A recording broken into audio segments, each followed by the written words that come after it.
आज हम पढ़ते हैं रिप्रोडक्शन इन बैक्टीरिया। जैसा कि हम जानते हैं कि जीवों में रिप्रोडक्शन दो प्रकार से होता है, सेक्सुअल रिप्रोडक्शन और एसेक्सुअल रिप्रोडक्शन। लेकिन bacteria reproduce asexually by binary fission. Mostly ज़्यादातर बैक्टीरिया में बाइनरी फिशन ही सबसे कॉमन मेथड है रिप्रोडक्शन का। वैसे बैक्टीरिया में रिप्रोडक्शन सिर्फ एसेक्सुअल ही होता है। Sexual reproduction in bacteria is totally absent. Bacteria में सेक्सुअल रिप्रोडक्शन नहीं पाया जाता, लेकिन सेक्सुअल रिप्रोडक्शन ना पाया जाते हुए भी जेनेटिक रिकम्बिनेशन होता है। आगे चल के हम भी बताएंगे कि जेनेटिक रिकम्बिनेशन क्या है। पहले बात कर लेते हैं एसेक्सुअल रिप्रोडक्शन में। पहले बात करते हैं बाइनरी फिशन में। बाइनरी फिशन में क्या होता है कि बैक्टीरिया द्विविभाजन सिंपल बाइनरी फिशन है, यानी कि एक बैक्टीरिया सिंपल सबसे पहले उनका जीन्स यानी कि उनके डीएनए रेप्लिकेट करता है और डीएनए रेप्लिकेट करके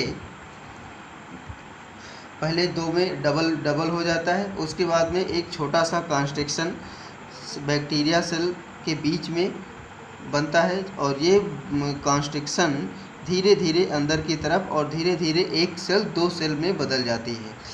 अब एक बैक्टीरिया दो में बदल गई, यानी कि ये सिंपल बाइनरी फिशन है। एक बैक्टीरिया सिंपल बाइनरी फिशन के द्वारा दो बैक्टीरिया में डिवाइड हो जाता है, इसी को कहते हैं बाइनरी फिशन। प्रत्येक बैक्टीरिया में लगभग 20 मिनट का टाइम लगता है ज़्यादातर, यानी इस्चेरिचिया कोलाई का ऑब्जर्वेशन है 20 मिनट लगभग लगते हैं। दूसरा है एसेक्सुअल में भी दूसरा आता है बाई जू स्पोर फॉर्मेशन। जू स्पोर, जू शब्द लिया गया है एनिमल से, यानी कि और एनिमल का जो खास करैक्टर है वो है लोकोमोशन यानी कि चलना।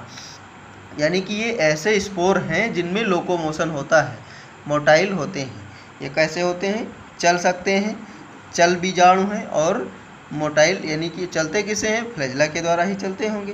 तो कुछ जू स्पोर्स के द्वारा होता है, जिसे कैसे किसमें? राइजोबियम में। दूसरा एक बनता है बाई कोनिडिया फॉर्मेशन। ये भी स्पोर हैं, लेकिन एक स्पेशल प्रकार के स्पोर हैं। इन स्पोर में जैसे मान लीजिए कि ये कोई बैक्टीरिया फिलामेंटस बैक्टीरिया है, तो ढेर सारे स्पोर्स आकर के लग गए और ये स्पोर्स चेन में आकर के लग गए। तो अब चूंकि ना तो ये चल सकते हैं, ना तो ये मोटाइल हैं, और सिंगल में भी नहीं है, यानी कि चेन में लगे हुए हैं। अब इन स्पोर्स को कहा जाता है कोनिडिया। क्या कहते हैं? कोनिडिया। और प्रत्येक कोनिडिया जब अपने फिलामेंटस बैक्टीरिया से अलग होगा तो ये अलग अलग एक नया बैक्टीरिया को जन्म देता है, नया बैक्टीरिया बना देता है, जैसे स्ट्रेप्टोमाइसिस। नेक्स्ट है by endospore formation during unfavourable condition. जब प्रतिकूल परिस्थितियां आती हैं तो बैक्टीरिया का प्रोटोप्लाज्म, आपको पता है कि अगर कोई एक कोशिका है और एक कोशिका के अंदर चारों तरफ सेल वॉल को यदि छोड़ दिया जाए तो एक्सेप्ट सेल वॉल बाकी अंदर का जितना कंटेंट है सब प्रोटोप्लाज्म कहलाता है। अब किसी भी बैक्टीरिया का प्रोटोप्लाज्म ये श्रिंक कर जाता है, कॉन्स्ट्रिक्ट होता है, यानी कि छोटा हो जाता है। मान लीजिए कि ये सेल वॉल है तो प्रोटोप्लाज्म सिकुड़ करके और छोटा हो गया, इसी के अंदर अपना डीएनए पड़ा हुआ है। अब इस प्रोटोप्लाज्म के चारों ओर एक थिक कवरिंग हो जाती है, थिक कोट का फॉर्मेशन होता है, और इसी को कहा जाता है, टोटल स्ट्रक्चर को कहते हैं इंडोस्पोर। अब ये इंडोस्पोर काफ़ी थिक स्ट्रक्चर है, इसमें कई स्ट्रक्चर पाए जाते हैं। सबसे आउटर लेयर होती है एक्सोस्पोरियम, और उसके एक्सोस्पोरियम के बाद में स्पोर कोट, स्पोर कोट के बाद में कार्टेक्स लेयर, और उसके बाद में स्पोर वॉल, जिसको हम प्लाज्मा मेम्ब्रेन के नाम से जानते हैं। और इसी के अंदर पूरा का पूरा कंटेंट, यानी कि ये कोर सेंटर कोर है जिसमें पूरा साइटोप्लाज्म और डीएनए भरा हुआ है। ये तो पूरा बैक्टीरिया का सेल वॉल प्रोटोप्लाज्म जो श्रिंक करके सिकुड़ करके इतना बन गया।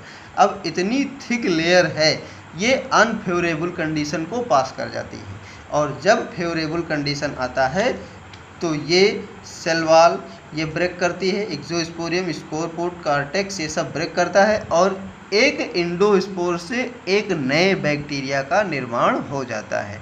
इस प्रकार से एक इंडोस्पोर सिर्फ एक ही बैक्टीरिया को जन्म देता है। तो हम कह सकते हैं रिप्रोडक्शन विदाउट मल्टीप्लिकेशन। जैसा कि रिप्रोडक्शन में कहते हैं ना, अपने समान संतान यानी कि उत्पन्न करना, अपनी संख्या बढ़ाना, लेकिन यहाँ पर संख्या नहीं बढ़ रही है, केवल अनफेवरेबल कंडीशन को पास करने के लिए ये एडाप्टेशन है।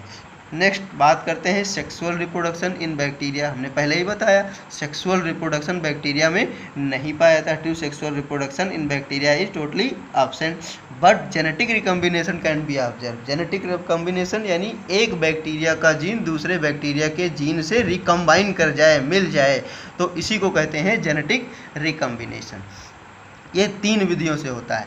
पहला है ट्रांसफॉर्मेशन। ट्रांसफॉर्मेशन को सबसे पहले डिस्कवर किया था फ्रेडरिक ग्रिफिथ ने इन न्यूमोकोकस बैक्टीरिया।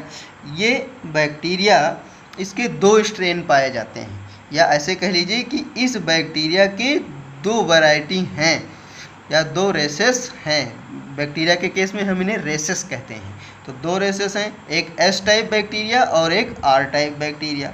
जो एस स्मूथ टाइप बैक्टीरिया हैं, इनके चारों ओर कैप्सूल का निर्माण होता है, जबकि रफ टाइप बैक्टीरिया के चारों ओर कैप्सूल का निर्माण नहीं होता। एस टाइप बैक्टीरिया के चारों ओर जब कैप्सूल का निर्माण होता है तो ये एंटीबायोटिक से किल नहीं किए जा सकते और ये रोग उत्पन्न करते हैं, जबकि आर टाइप बैक्टीरिया के चारों ओर थिक कैप्सूल का फॉर्मेशन नहीं होता, तो ये एंटीबायोटिक के द्वारा मर जाते हैं और ये रोग नहीं काज करते, इसलिए ये नॉन पैथोजेनिक है। आप देखते हैं इन फ्रेडरिक ग्रिफिथ ने पहला क्या किया कि एस टाइप बैक्टीरिया को एक चूहे में इंजेक्ट किया, तो देखा कि चूहा मर जाता है क्योंकि एस टाइप बैक्टीरिया पैथोजेनिक होता है। फिर आर टाइप बैक्टीरिया को चूहे में इंजेक्ट किया तो चूहा अलाइव यानी कि जीवित रह जाता है क्योंकि ये बैक्टीरिया पैथोजेनिक नहीं है। फिर हीट किल्ड एस टाइप यानी कि जो पैथोजेनिक एस टाइप बैक्टीरिया था उसको हीट किल्ड यानी कि 100 डिग्री तापमान दे करके उसको डेथ कर दिया, मार दिया गया और उसके बाद में माइस में इंजेक्ट कर दिया गया। तो चूंकि बैक्टीरिया मर चुका था इसलिए चूहा बच गया, जिंदा रहा, यानी कोई रोग चूहे में नहीं हुआ। फिर क्या किया इन्होंने देखा हीट किल्ड एस टाइप यानी कि एस टाइप जो पैथोजेनिक था उसको हीट के द्वारा मार दिया गया और लिविंग आर टाइप या नॉन पैथोजेनिक बैक्टीरिया को जिंदा जीवित नॉन पैथोजेनिक बैक्टीरिया को इन दोनों का मिक्सचर मिला करके माइस में इंजेक्ट कर दिया गया और इस बार चूहा डेथ कर गया।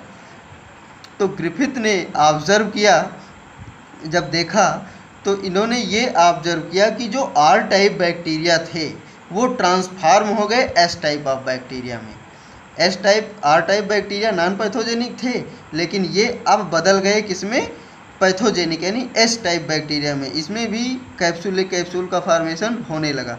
तो इन्होंने ये कहा कि एस टाइप बैक्टीरिया का डीएनए आर टाइप बैक्टीरिया के डीएनए में चला गया और उस डीएनए ने कैप्सूल का फॉर्मेशन किया जिसकी वजह से आर टाइप बैक्टीरिया पैथोजेनिक में कन्वर्ट हो गया। इसी को कहते हैं ट्रांसफॉर्मेशन। नेक्स्ट आता है कंजुगेशन। कंजुगेशन को सबसे पहले डिस्कवर्ड किया था लीडरबर्ग एंड टैटम ने। इसमें देखते हैं क्या होता है।